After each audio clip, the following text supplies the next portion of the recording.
Good morning, students. This video is for class 6 subject English grammar. So let us start.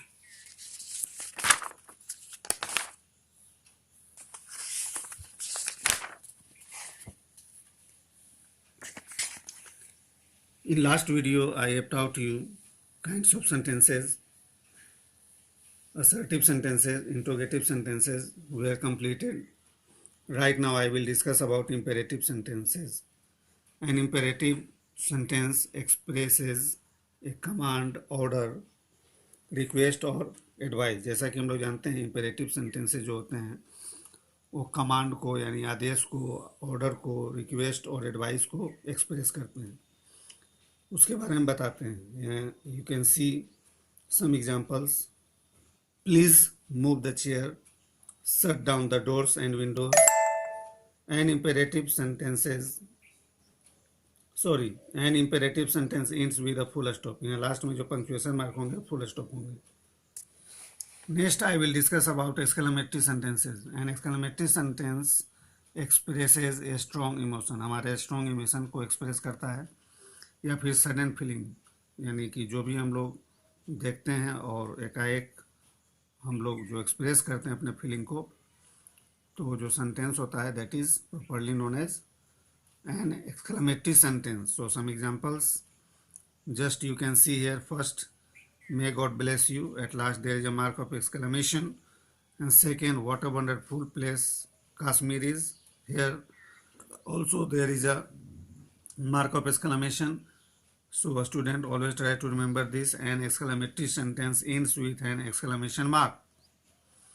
And here exercise 3, आपको यहाँ पर sentence को देखना है. As you can see the instruction, write whether the following sentences are statement, question और command और exclamation. So put a full stop, a question mark और an exclamation mark at the end. Sentence को आपको देख करके बताना है क्या कौन सा स्टेटमेंट है, कमांड है या फिर एक्सक्लेमेशन है, और अकॉर्डिंग टू उसके नेचर के अनुसार फॉर्मेट और जो टाइप है उसके अनुसार आपको पंक्चुएशन मार्क भी लास्ट में देना है.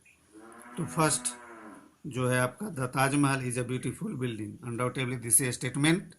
सो स्टूडेंट यहाँ पर फुल स्टॉप दिया गया है.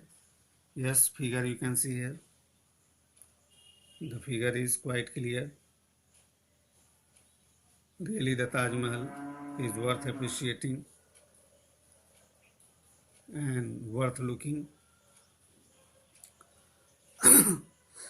Next, switch on the light. This is command. How beautiful are the light! Exclamation. What a lovely day! Exclamation. Is father at home? Question. Stop that noise, command. Now I will discuss about subject and predicate. So just look at the sentence. The sunflower bloom in the summer.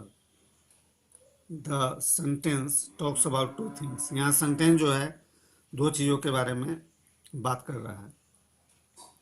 First, the sunflower and something about the sunflowers. और sunflower के बारे में कुछ, जैसे Bloom in the summer, या कब खिलता है, तो समर में खिलता है. Yes, the first part of the sentence that names what the sentence is about is called subject. यानी जो पहला जो पार्ट आप देख रहे हैं सेंटेंस का, वह सब्जेक्ट के बारे में बताता है, क्लियर करता है.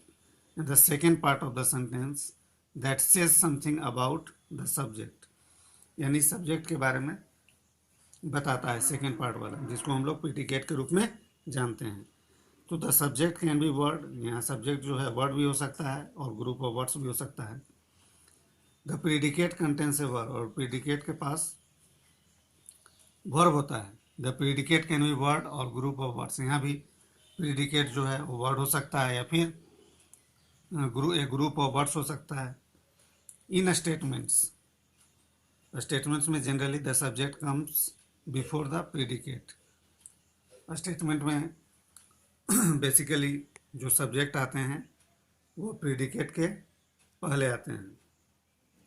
जैसे यहाँ पर एक एग्जांपल दिया हुआ है कि the word has made it nest in a tall tree. तो यहाँ पर the word is playing role of a subject and the second and the last part is playing role of a predicate.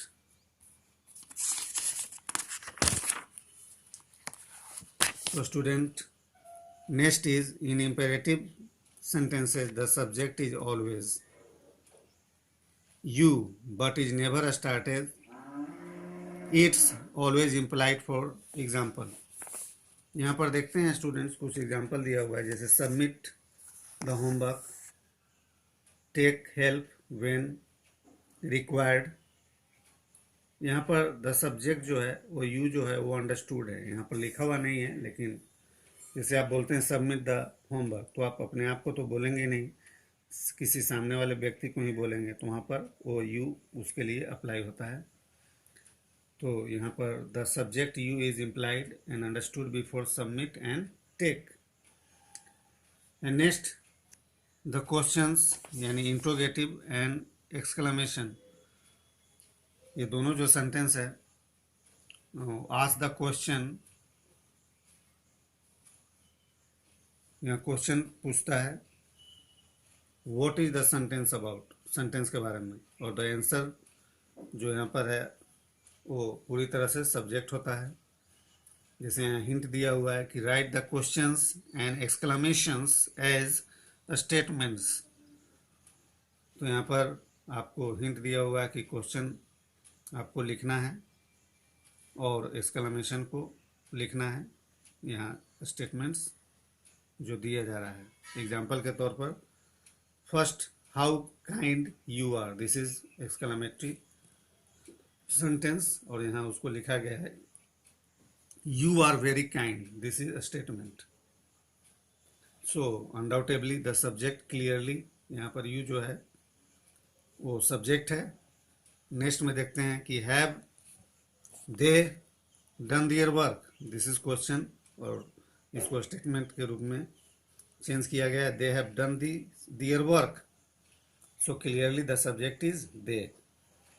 तो यहाँ पर question में यहाँ जो आप दिया जा रहा है उसको अच्छी तरह से यहाँ पर देख करके समझ सकते हैं कि यहाँ सब्जेक्ट किस रूप में आ रहा है, और जब एक्सरसाइज बनाएंगे तो और ज़्यादा क्लियर हो जाएगा। यहाँ पर स्टूडेंट्स एक्सरसाइज 4 में हम देखते हैं कि find the subject and predicate in the following sentences. यहाँ जो नीचे दिए जा रहे हैं सेंटेंसेज में आपको पता लगाना है कि कौन सा सब्जेक्ट है, कौन सा प्रीडिकेट है। तो here as you can see the beautiful necklace was made of silver. So यहाँ पर देख सकते हैं the beautiful necklace, this is subject, and was made of silver predicate. Kangaroos and wallabies are native to Australia. So kangaroos and wallabies ये जो subject हैं और are native to Australia predicate. The pyramids are found in Egypt. So the pyramid subject and are found in Egypt predicate. Next, river Nile is the longest river in the world. So here